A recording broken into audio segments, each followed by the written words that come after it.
Баршаңызға қайырлы күн, достар. Бүгін сіздермен ерекше, өте дәмді болып шығатын, орысша айтқанда сочный болып шығатын, ерекше қазанда піскен кекстің рецептісімен бөлісетін боламын. Міндетті түрде жасап көруге кеңес беремін. Духовкада піскен кекстен айырмашылығы өте сочный болып шығады, жұп-жұмсақ. Ең алдымен ыдысымызға жұмыртқаларымызды жарып, қантымызды саламыз, сүтімізді қосып, барлығын 2 есе ұлғайғанша миксермен араластырып алатын боламыз. Мінекей осылай 2 есе ұлғаю қажет.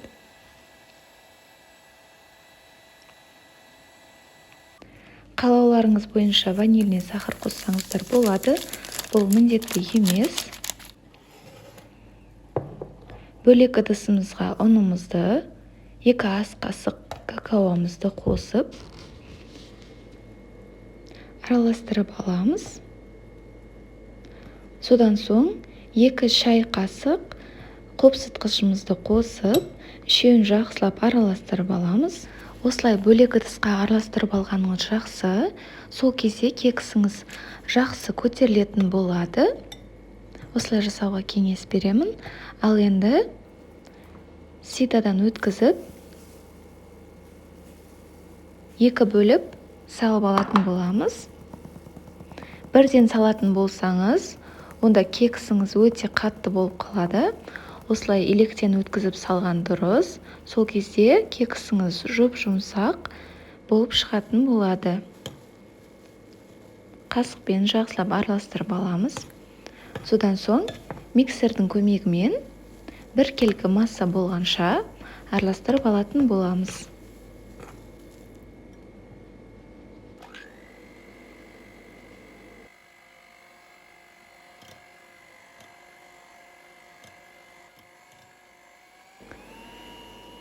Ең соңында 2 ас қасық өсімдік майын қосатын боламыз.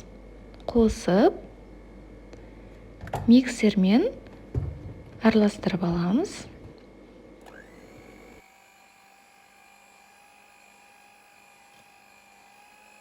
Мінекей қамырымыз дайын болды. Осындай масса болу қажет, осындай сұйықтықта болу қажет. Бокалдарға құюға ыңғайлы болу үшін мен басқа осындай ыдысқа ауыстырып алдым. Ал енді бокалдарымыз құрғақ болуы қажет. Бокалдарымызға жартылай құйып шығамыз. Бокалдың ішіне ештеңе жаққан жоқпын, жабыспайды.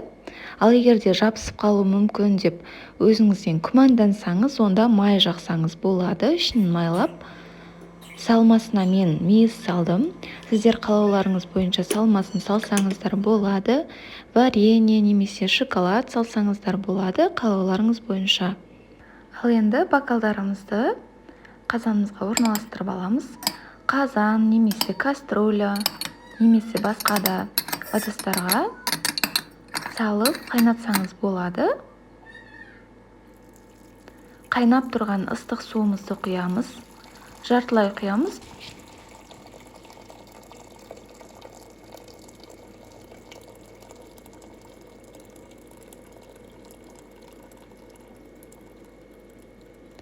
Мінекей жартылай құйып болдық. Ал енді газге қоямыз. Газдың астын қатты жағамыз. Осылай бір қайнаған соң, газдың астын ең төменгі отқа қойып, жай отта қақпағын жауып қайнататын боламыз. Қақпағын ашпай 30 минут суымызды қайнататын боламыз. Мінекей 30 минуттан соң осылай көтеріліп шығады. Шпажкамен тексеріп көреміз. Шпажкамыз құрғақ болып шықса, онда пісті деген сөз. Мінекей кекстарымыз дайын болды. Пышақтың көмегімен осылай жан жағын босатып алатын боламыз. Ешқандай да жабысқан жоқ. Алынуы өте оңай. Немесе дәл осылай бокалмен дастарханға тартсаңыз болады. Қалауларыңыз бойынша мінекей қараңыздар, өте пышный болып шыққан. Дәмі де керемет. Мінекей екіншісін алып көрсетейін. Мен сияқты кекстің формасы жоқ немесе духовкасы жоқ қыз-келіншектерге таптырмас идея деп ойлаймын. Духовкада піскен кекстен айырмашылығы өте балғын және де сочный дейді ғой, сочный болып шыққан. Духовкада піскен кексіміз өте құрғақ болып шығады ғой, бұл ондай емес. Және де бір рет жасап көруге кеңес беремін, екінші рет міндетті түрде жасайтын боласыз. Сондықтан да жасап көріңіздер, қалауларыңыз бойынша сахарный пудрамен әсемдесеңіздер болады. Мінекей, ортасын кесіп көрсетейін. Барлығы толық піскен және де жұмсақ болып шыққан. Сіздер де осындай ерекше кексті дайындап, жақындарыңызды қуантыңыздар. Менің видео рецептім ұнаған болса, каналыма тіркеліп, егер дәл осы рецептпен жасап жатқан болсаңыз, пікір қалдыруды ұмытпаңыз. Рахмет.